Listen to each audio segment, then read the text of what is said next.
Got a new project. G35. We was trying to drift this shit. That simple. First thing we did was, it was a little bit gutted. It had no back seats, you know, so I decided to just fully gut everything. So that's why we got a pile of shit right here. And yeah, now we got a gutted G. Got a little bucket of parts right here. Let's talk about what it came with first, I guess. It came with 2 bucket seats. I got the other one out right now. Neither of them are bolted in. Shit, like I said, it was already partially gutted. It's got Godspeed coils and some lower arms and some stuff underneath. It's got a new exhaust. I'm not sure what exactly it is, but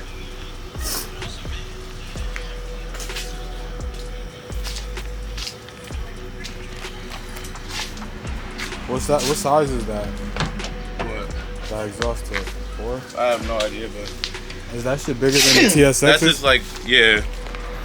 That's just like 5 inches. Yeah, bro. no, that's way bigger than the TSX.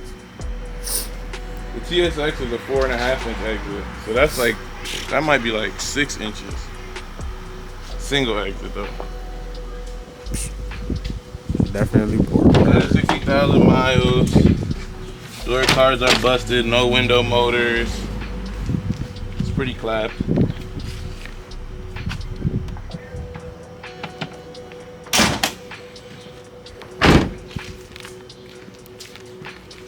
Front bumper is never on it when we got it.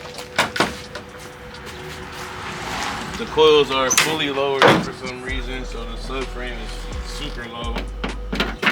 That's one of the things we need to do is raise it.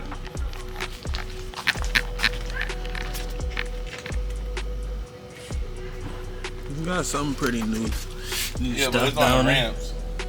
No, I say I got some pretty new stuff down there. Already. Decent.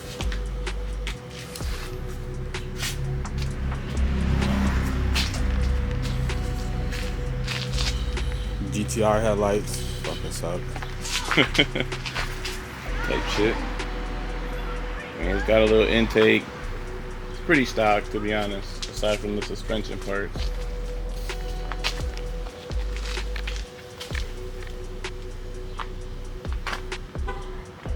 But yeah.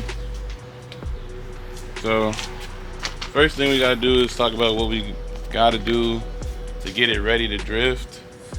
So we got a little to-do list.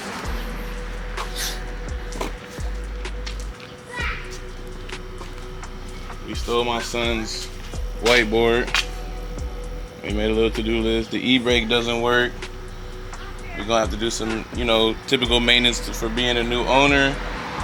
We need to get the tires situated. We gotta get it raised. The O2 sensor wiring is all ripped up because it was so low. And we gotta, the front suspension is pretty shot, so we got all the parts to replace that. And that's pretty much everything we need to be starting out sliding this bitch. So that's what we're gonna start with. That's gonna be our first progression with this. Start getting some seat time and see where we're gonna go from there. We already got the bucket seats, and so we're pretty much ready to go with a few things. We're gonna get it on the jack stands, and then we're gonna get back to you and get started.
So it's been a minute since the last clip you guys saw, and we did a bunch to the car, but we still got a bunch more to do. We pretty much did the whole front suspension on the car, except for the rearward lower control arms. That way I can do the subframe cross member and those at the same time because they share a bolt.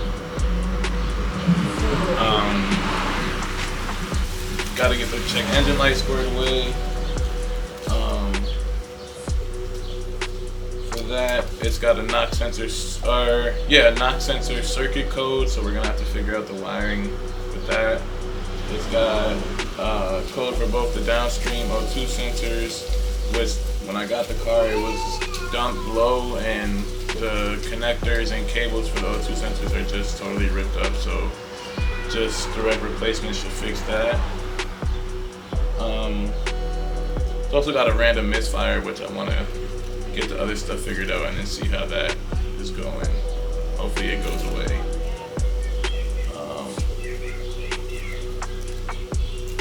Also, we're gonna throw in a plenum spacer, a couple extra horsepower, a couple other little things to do, like get the bumper on, and yeah. We also gotta get an alignment because it is fucking terrible, and it's oh yeah, we're gonna work on the rear, get it to zero camber in the rear. We gotta get the e-brake fixed because it has no e-brake right now. And then, yeah, that'll pretty much have us set for where we want to be for the, getting this car started.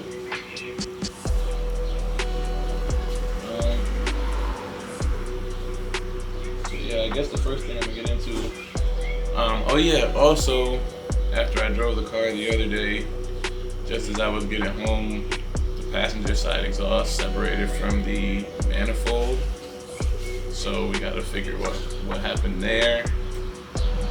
And but I'm hoping when we have all the intake manifold out, it should give us space to see what's going on pretty easy. So I think we'll start with the plenum. Well, we'll start taking all the plenums out and get to the knock sensor and start there. So, yeah. And from there, look at the exhaust and keep it going from there.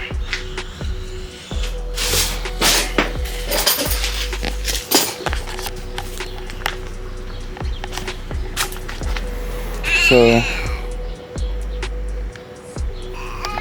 first thing we gotta do is get this intake off, which the previous owner left literally not even installed. So yeah, it's actually got a brand new throttle body. Notice it's got some new, oh, you can't really see, but it's got some new coil packs.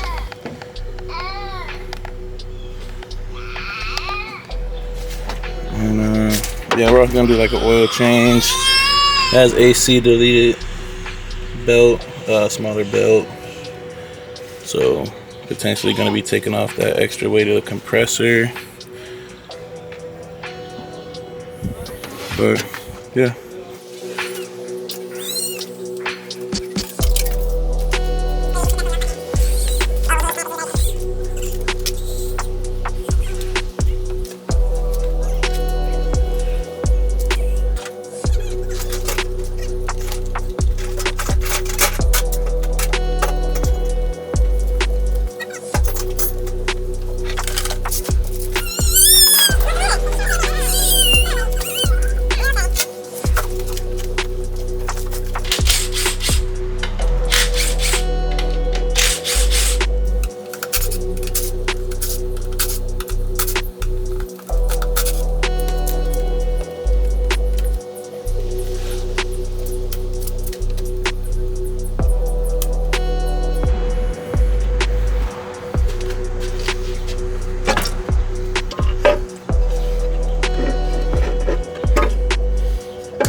bumper plenum halfway off. Surprisingly clean. I had a suspicion it was recently off.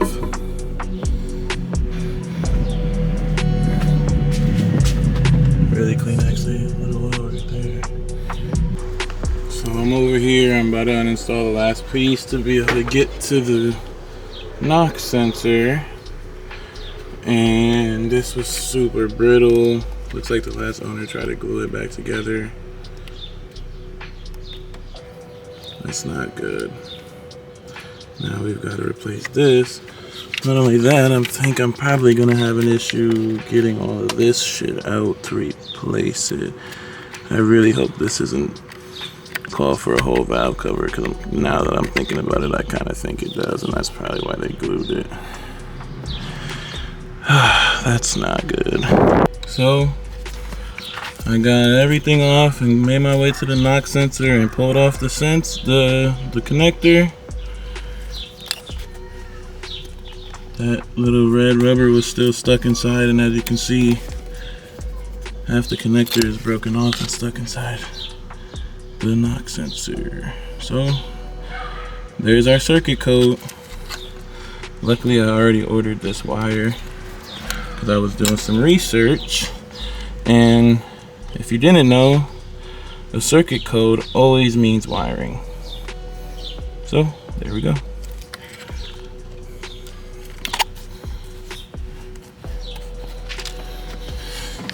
While I was recording that fucking gasket just sliced my finger open.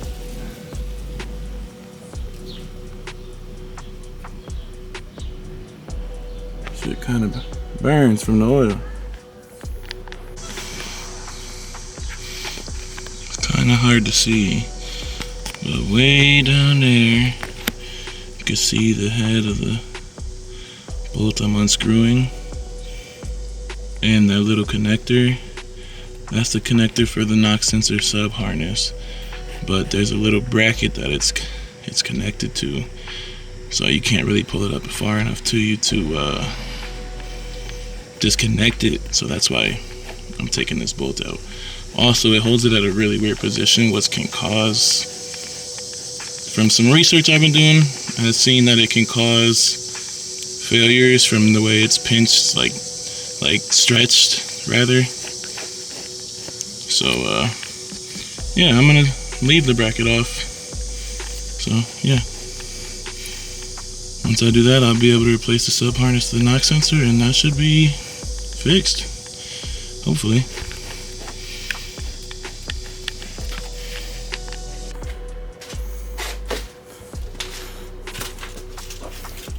Alright, so I manipulated this harness a little bit so I could get the connector up here where I'm able to actually separate it, and then plugged in the new wire to the knock sensor and routed it the same way the old one came up.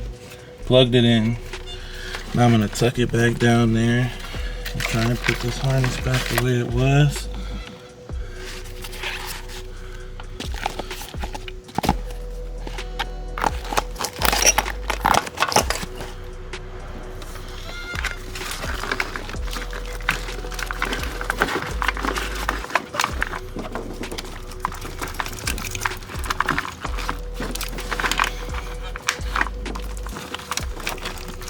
Basically like that.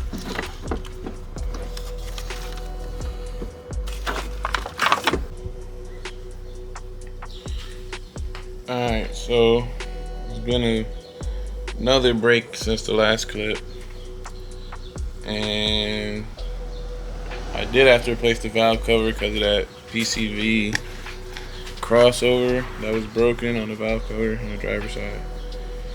So had to overnight some parts. I did start putting shit back together, but the camera was dead, so I didn't record it. But now I gotta take some stuff apart because I fucked up. So this is how it's sitting right now.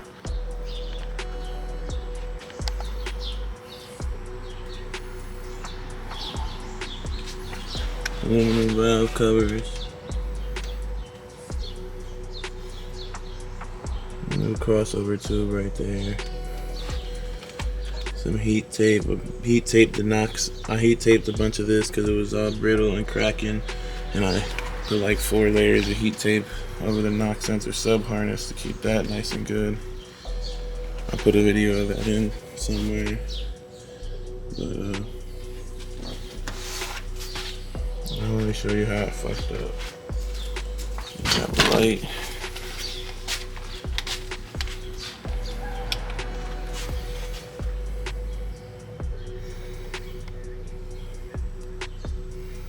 Right there.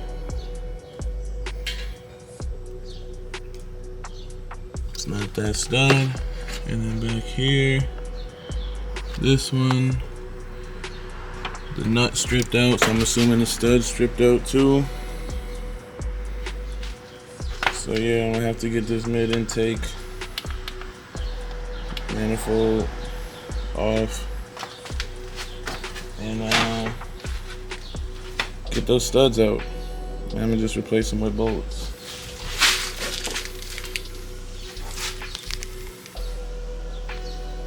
So bolts were like less than $8. So let's do it.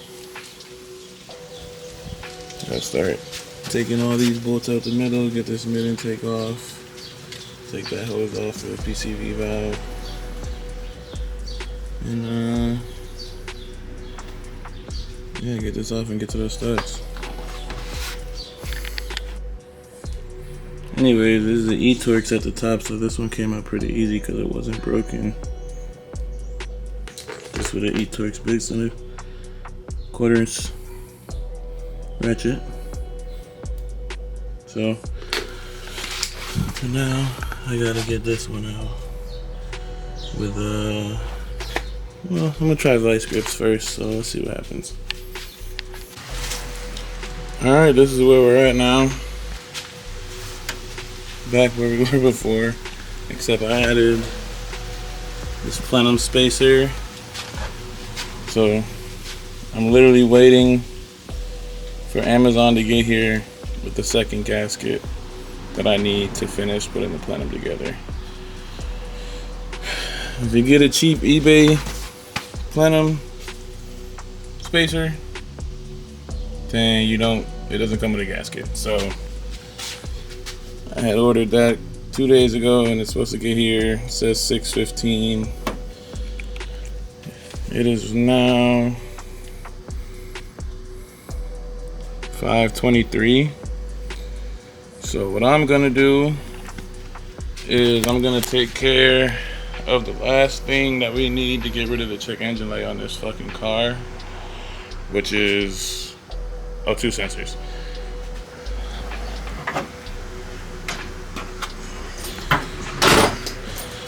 Basically,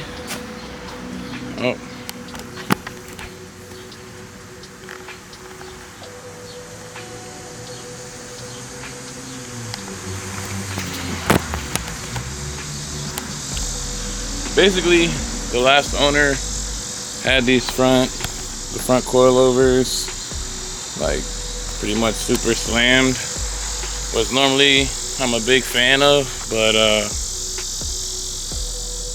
he didn't have the O2 sensors tied up good, so they both of the downstream O2 sensor wiring is all ripped up. The connectors are all broken up, so easy enough fix. We just gotta put 2 new O2 sensors in. So I'm gonna jack this thing up and get to you when I get under the car.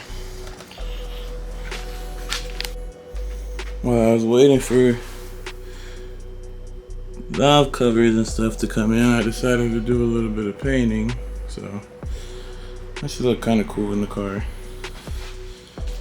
But my stuff is a fucking mess right now. I need to grab a 22 so I can do these O2 sensors. Could just use this, you know what, let's do that. filter over here.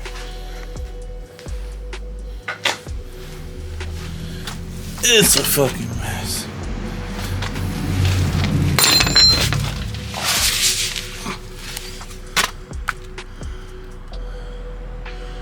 You see the wiring looks pretty shitty. So that's what we're about to fix right here.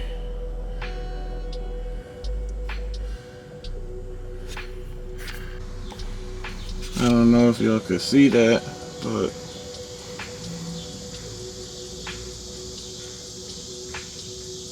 the other day I heard my exhaust drop right around as I was getting home. You might not be able to see, but you'll be able to see this. If you can't tell, it's the header snapped right by the flange on the header side.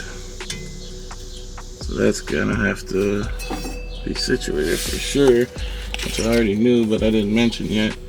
And then I don't think you, son of a bitch. Oh, I'm tripping. And then also, I don't think you can see this side either, but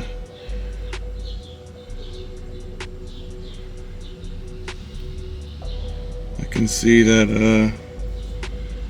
right at the flange on the cat side, this one has it looks like it's almost gonna give out too. So it's got a decent exhaust leak going on that side, which I never even really realized. So our exhaust is leaking pretty bad by the headers. Also, damn, I don't know if you can see. So that's the O2 sensor connectors on the harness side. So yeah, we're gonna have to figure that out before we replace these O2 sensors. So yeah, back to ordering shit. Gonna have to order 2 connectors and wire them in, and then we can replace those O2 sensors, and then yeah. Alright, since I got the car jacked up, what I'm gonna do is go ahead and do an oil change, which I've been needing to do. I got a filter right here. I also have the factory oil cooler seal. Car's been leaving little oil spots, and the oil pan looks pretty good. I'm not really seeing any obvious leaks, and I think it's probably seeping from here. So hopefully this will fix that issue. We're gonna put this in and clean up all the motor. That way we can see if it continues to leak or not. So yeah, first things first, get a oil pan so I can get under here. You guys can't see, but so I can get under here, take off this oil filter, take off, well, there's a little bolt that comes out, and then I can take off this, and that seal goes behind that thermostatic oil filter oil cooler. You don't have to take the hoses off or nothing. All you have to do is take out the oil filter, take out the bolt, and then you can kind of manipulate this with the hoses still on. These are coolant lines, so I wouldn't really recommend taking them off unless you want to spill a bunch of coolant. So yeah, I'll show you guys that. Alright, so I got this oil filter draining. So I'm gonna take that fully off. Once it stops dripping, I'm gonna go ahead and take off the bolt. I'll show you guys that's on there, so I can go ahead and pull the cooler off. It's 22 mil for anybody that's wondering. So yeah.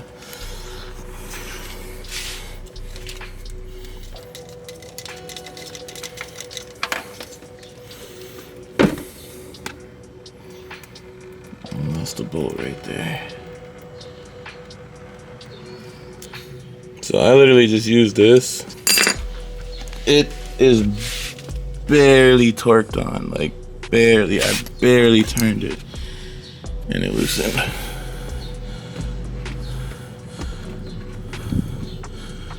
You're gonna take this out.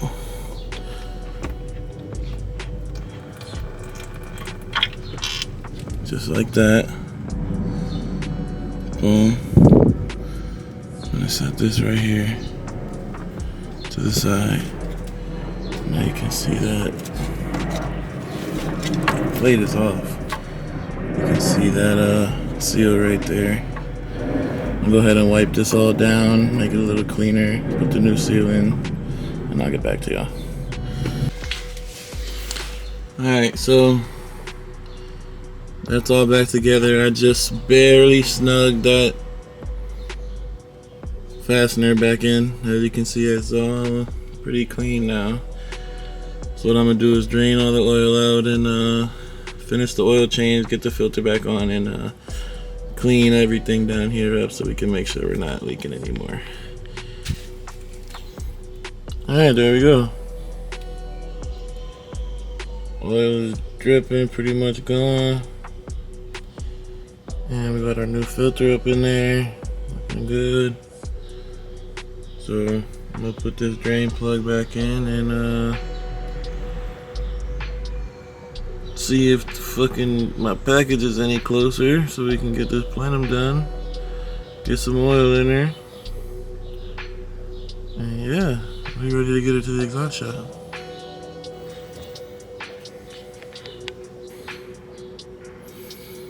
Alright. Everything's nice and clean and wiped everything down. Oil pan bolt is tight.